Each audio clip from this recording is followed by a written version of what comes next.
갓소리 형제 자매 여러분 안녕하십니까? 오늘은 노벨상을 받았던 한강 작가에 대해서 영상을 만들 계획은 없었는데 며칠 전에 뉴스가 나왔더군요. 한강 작가의 노벨상 시상식에서 한강 작가가 우리가 세상에 잠시 머무는 의미가 무엇인지 의문이다, 이런 말을 했다는 뉴스 제목을 보고 뭔가 말을 해주고 싶어서 영상 주제로 정해보았습니다. 이 말의 의미가 어떤 것일까 알기 위해서 한강 작가의 수상소감 전문을 조금 길지만 한번 읽어보도록 하겠습니다. 제가 18살이던 날을 기억합니다. 오후 주산 수업을 마치고 나오는데 갑자기 하늘이 열리더니 폭우가 쏟아졌습니다.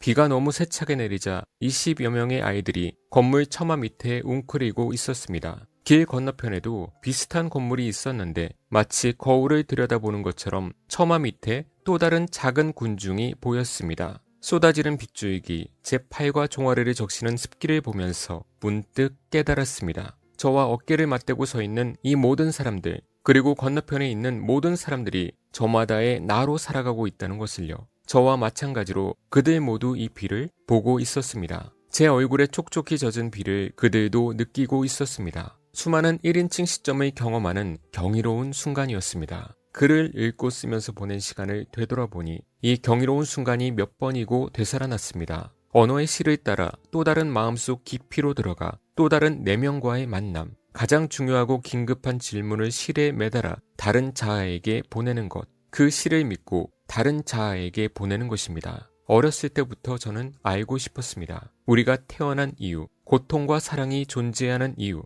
이러한 질문은 수천 년 동안 문학이 던져온 질문이며 오늘날에도 계속되고 있습니다. 우리가 이 세상에 잠시 머무는 의미는 무엇일까요? 무슨 일이 있어도 인간으로 남는다는 것은 얼마나 어려운 일일까요?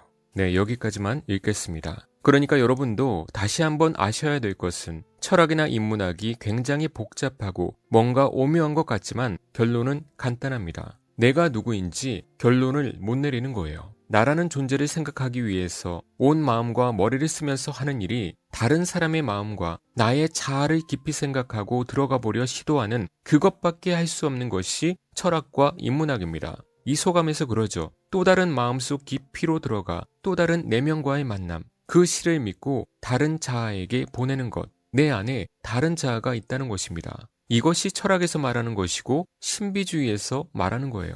예전에 철학 내용 영상에서 뭐라고 했었죠? 다른 자아라는 것은 내 안에 귀신이 있다. 그렇게 말하는 것이 철학이고 바로 이런 표현입니다. 그러니까 아무리 생각이 깊고 예민한 사람들이 고민하고 나의 존재를 깨달으려고 해도 알 수가 없다는 것입니다. 성경적으로 말하면 어떤 이유에서죠?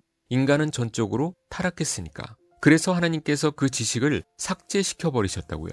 그래서 인간은 성경의 복음을 알지 못하면 내 존재를 깨닫지 못하는 것입니다. 신이라는 존재를 부정하게 되면 인간은 창조론을 믿지 않게 되고 진화론으로 빠질 수밖에 없고 어떤 이상한 물체에서 생겨서 진화가 돼서 이유 없이 살다가 죽는 존재로 끝나고 마는 것이죠. 그러나 성경을 통해서 하나님을 알고 나의 존재를 알고 하나님께서 이 땅에서 우리에게 원하시는 것을 알게 되고 내가 다시 돌아갈 곳이 어딘가를 알게 되면 자유함을 얻게 되는 것입니다. 한강 작가께서 언젠가 시간이 오래 지나서라도 유튜브가 알고리즘을 통해 하나님의 은혜로 전달이 되는 날이 있다면 이 방송을 듣고 기독교가 무엇인지 참된 신은 누구신지 찾는 마음이 들길 바랍니다. 삼촌께서도 목사시라면서요. 저와 같은 신앙 나이는 아닌 것 같기도 하지만 그동안 생각했던 기독교의 이미지나 기독교인들을 보고 실망했던 생각들을 모두 벗어버리고 오직 나와 신, 하나님이라는 존재만을 생각하시면서 왜 하나님께서 인간을 만드시고 나는 왜 태어났고 왜 죽는가, 왜 예수 그리스도라는 존재가 이 땅에 오셨는가, 기독교가 답이 아니라면 다른 것에 해답이 있는가. 물론 이렇게 논리적으로 생각한다고 해서 그 사람이 구원을 받는다는 보장은 없습니다. 그러나 최소한 한강 작가께서 의문을 가지신 것처럼 우리가 세상에 잠시 머무는 의미가 무엇인지에 대해서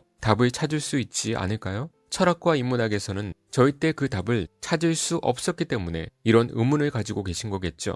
철학에서 말하는 신하고 참된 기독교에서 말하는 하나님은 절대 다릅니다. 그런 추상적인 신이라는 개념에 머물고 있으니까 나와 신은 동떨어진 것 같고 어떤 관계인지 찾을 수가 없고 삶의 이유도 깨달을 수가 없는 것입니다. 한강 작가께서 의문을 가지신 것처럼 이 세상에 잠시 머문다는 것은 어디론가 간다는 거겠죠. 우리의 영혼이라고 생각을 하시든 정신이라고 생각을 하시든 끝나는 것이 아니라 어딘가 다른 곳에 도착한다고 마음 깊은 곳에서는 느끼고 있다는 것이겠죠. 그렇다면 그 끝이 어딘가의 해답은 이 세상 사람들 90%가 믿고 있는 종교들 안에서밖에 찾을 수가 없는 것입니다. 그러면 과연 90%의 종교인들 중에서 참된 종교, 구원을 줄 수 있는 종교와 신은 누구인가? 그것을 찾아내는 것은 한강 작가님의 몫이고 제가 해드릴 수 있는 말은 모든 종교들 중에 참된 신은 오직 삼위일체 하나님, 구원자 예수 그리스도뿐이며 그 중에서도 바른 신앙은